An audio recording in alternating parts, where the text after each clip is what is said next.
Do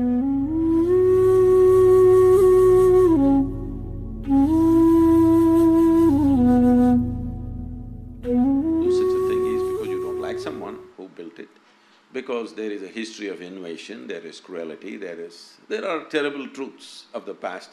Shashi has been… I am yet to read the book, I have the book, but I've heard him speak here and there about all the things that have been done during the British era, which is very cruel. Absolutely. But if we go to UK now, we don't hate those people. Yes, they have done this to us, we should never forget it. We should never forget it. This has been done to us because this should not be done to us once again. But it does not mean today's generation of English people, we have to hate them. Correct. No, that's not it. So the Yes, same they goes… could give us the Kohinoor back. That's the least you could have No, done. that is the… that same goes for Islamic invasions. They've done terrible things to us.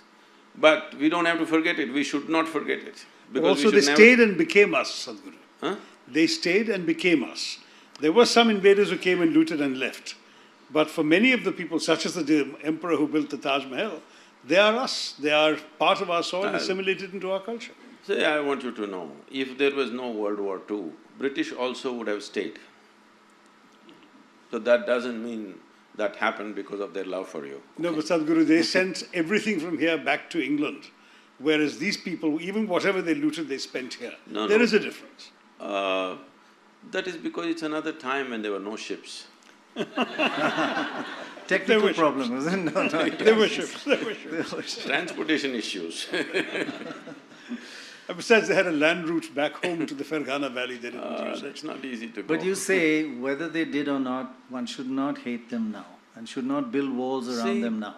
because… Is that your message? See, what I'm saying is, historically many ugly things have been done by different people. Quite right. Ugly things that have happened to us as a nation, we must remember. Ugly things we've done to ourselves also. That also is there, that's another aspect. Right. What others have done to us, we must remember, but we should not become bitter because this bitterness will destroy us. Why we should remember is so that we don't make the same mistakes and get into the same pit once again. That's very important for me. course.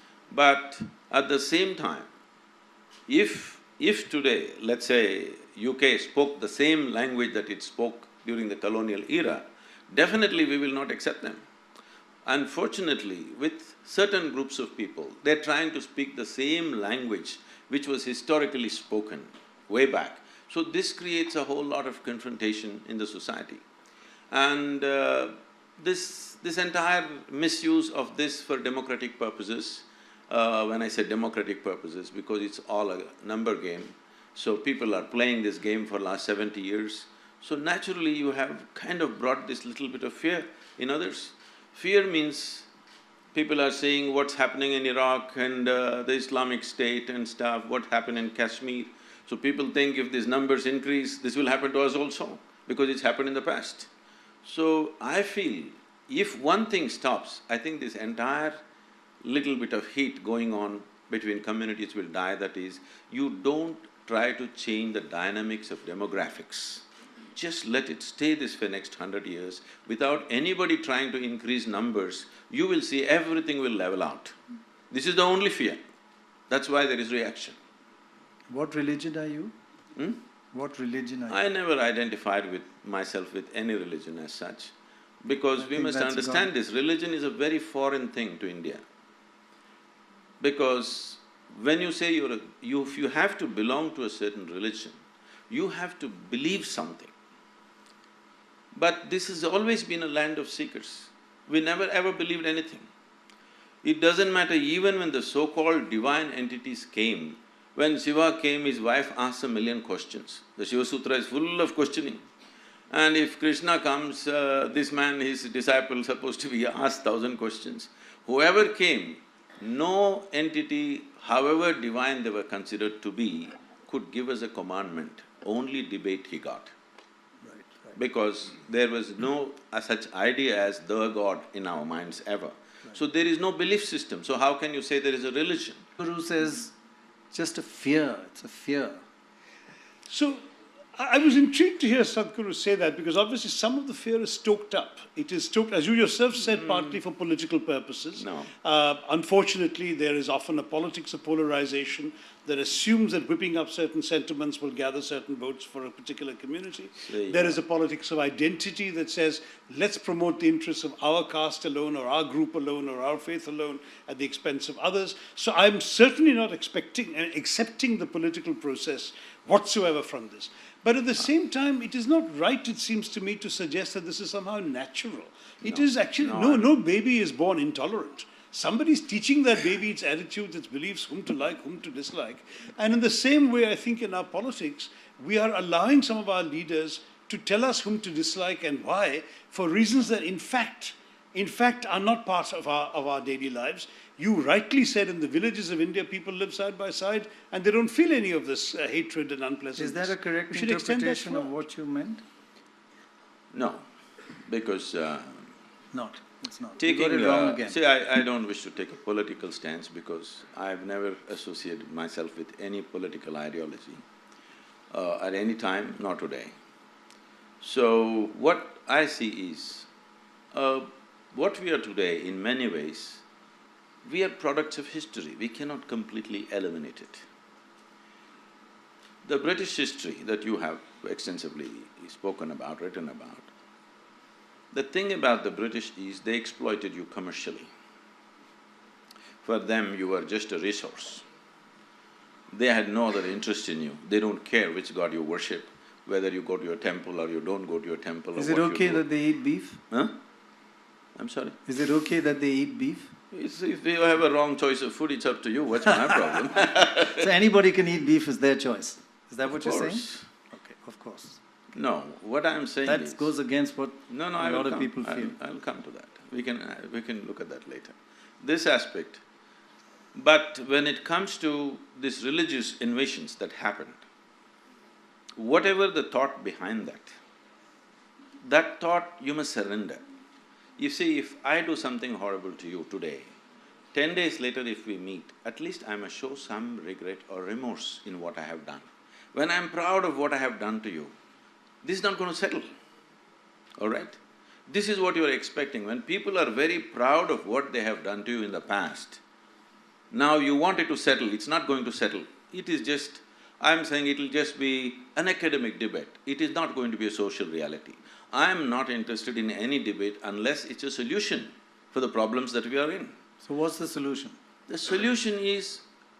the important thing is, you can do whatever you want, but you have no business to tell me what I should do, all right? And vice versa. Everywhere. I'm saying for anybody. Yes, yes. Essentially, this is this. Because people believe certain things, because everything that you have to ever know in the universe is written in one book, people are insecure about that, because we know what's written. The question is not whether everybody is like that or not. We're just afraid one day book will play upon us.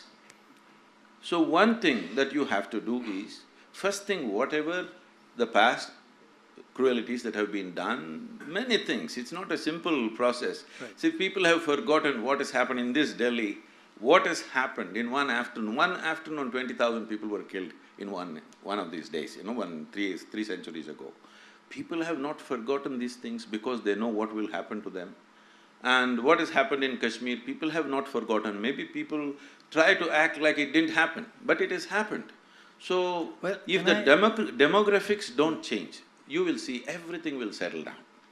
The thing is, continuously people in a very strategic way trying to change the demographic dynamic. Now people are afraid because they know if the numbers increase, what will happen to them? So just don't do that one thing, you will see all problems will settle. Earlier, that you've traveled around India recently and throughout your life, even as a young man, when you were on a motorbike, people live with each other in complete peace and harmony and without fear, without thinking of the history and without thinking of Even numbers. now it is true. And Shashi says that… I'm telling you, even now it is true, except those communities which are kind of little ghettoed, except in those places, everywhere else, even now it is true in this India, just now 30 days I've driven across the country. Right. Even now it is true, every kind of people, every kind of community, community leaders came to me and spoke to me and I spoke to them, all this happens. See, we must understand one fundamental ethos of Indian psyche. We don't really have a problem what God you worship, because in the same family there are 32 gods and goddesses. And there is Ishwar Allah Tero Naam. No, that's okay, but I'm saying even before that. Yeah. See, every other form of whatever… I'll tell you one thing, you take one picture of some pious-looking man, usually they must be bearded if it's a man, and take it and give it to one I'm old… glad you didn't use the word God man. I'll come to that God man, I think I should restructure that one.